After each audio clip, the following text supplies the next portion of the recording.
Pesë antarët e Këshillit Gjyqësor, për të cilët u votua mosbesim në kuvent, po mbajnë inat, vlerësoi kryeministri Kristian Mickoski. Sipas tij, nëse nuk japin dorëheqje, kjo mund të shkaktojë protesta për shkak se njerëzit janë të shqetësuar për mungesën e drejtësisë.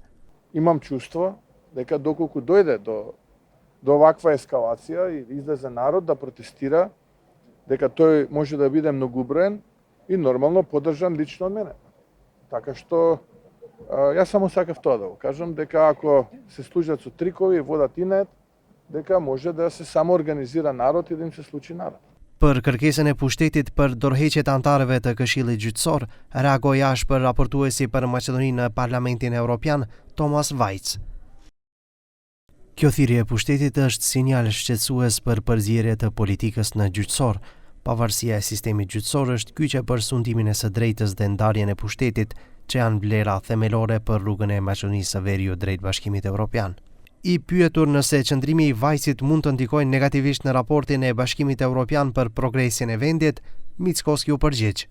Ајде да се радуваме на овој успех.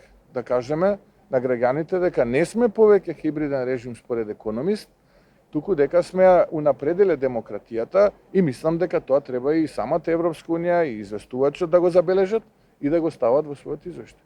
Përkundër kritikave të opozitës, por edhe të antarëve të Këshillit Gjyqësor, për të cilët u votua interpelanca, kryeministri u përgjigj se me hapjen e këtij pushteti nuk bën ndërhyrje në pushtetin gjyqësor.